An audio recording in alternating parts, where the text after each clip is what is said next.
There's always somebody in your workspace. Never fails. Show up in a store, whatever space you have, somebody's going to take that space. But that's why we get paid the big bucks. Deal with it. No big deal. This doesn't really bother me, but pulling forward would definitely be a big help here. But that's not what I have to say today. Actually, I'm at the Roseburg store, and you know, I was supposed to come here and get a load. Take a load here and then take an empty back to Red Bluff. Today's my Friday.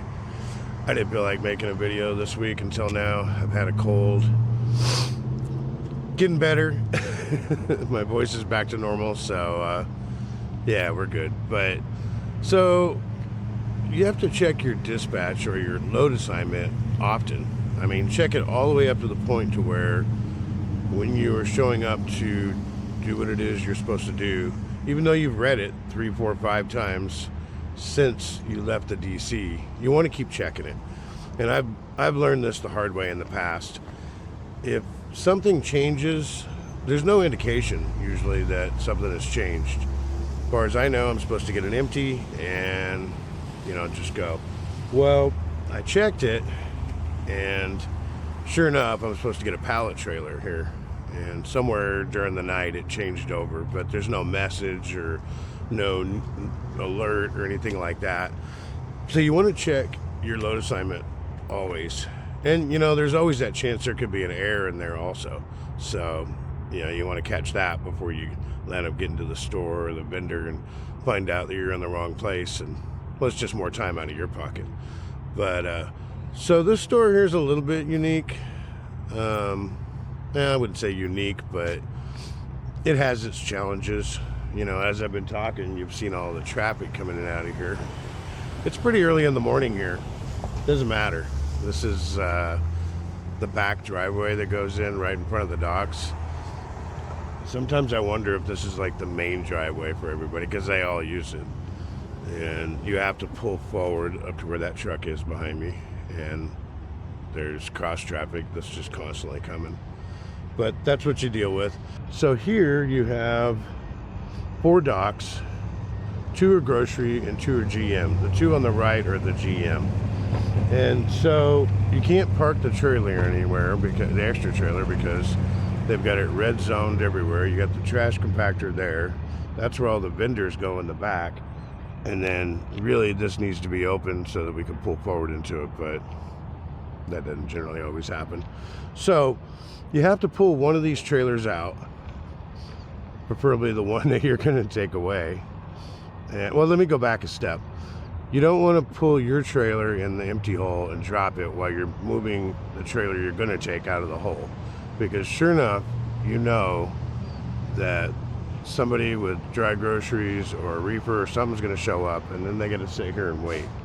And as you can see, not too many places they can wait. So you take the trailer and you put it in front of the other grocery trailer, let's say. Or you could put it, if you know what trailer you're going to take, you can take your trailer and put it in front of one of these like I did here. And then pull your trailer out, put it either here or on the other side of my truck is a small little spot you can kind of cram in there. And then you back it in. Well, break time must be over. Anyway, and so then you put your trailer in and then you hook onto yours and leave. But it's not that hard. I did the whole thing in 18 minutes. I know some people could probably get it done sooner. But I'm not in a big rush. That's just constantly moving and doing it. 18 minutes to pull a trailer, or park your trailer, drop it, pull the trailer out, drop it, grab your trailer, put it in the hole, drop it, and then grab onto the trailer and leave. So, that's not bad. So, like I said, it's my Friday. It's really Tuesday. And had a pretty darn good week. Went up into Oregon. Let's see, I did 2 neighborhood markets, Corvallis and Springfield, where you get pallets and come back. And then I went back up and did the Springfield, the actual store, Supercenter. Came back to Red Bluff again, Then went up to Grants Pass, did first truck there, went back to Red Bluff, and now they got me doing this Roseburg, and when I get back, I should be done. I mean, I'll have like 5 hours left to drive, but pretty sure I'll just be heading home, and I'm totally cool with that. But it's been a pretty good week. I know up on Donner, which for those of you that don't live out here in the west, that's the road that goes over the mountain pass going over into Reno from California. And yeah, they've had quite a bit of snow and, you know, lots of chains and, you know, accidents and everything else. And, well, they were pretty good to me this week. I didn't have to go up there. Be honest with you, I haven't really gone up there hardly at all this winter. Matter of fact, I think I've only put chains on once this year. I don't even know if I put them on once. I'd have to think about that, but it's either once or not at all. And, you know, winter's not over, but I mean, we're getting ready to go into March here pretty quick, so, you know, likelihood of putting chains on is pretty low for me at this point. So, pretty darn good week. I'm pretty happy with it. And so I'm going to grab this trailer. I'm going to get the heck out of here. But, you know, the main point to this video is that check your dispatch. You know, keep checking it because, you know, I can't show you the screen. I don't think they want us showing, you know, our screens on our tablets on the internet, but I can explain it well enough. I mean, if you, like this store here, you have a load that comes here, you have first truck, and then it'll say that, and then it'll say what your next dispatch is, which is, let's say, go back to your DC, empty.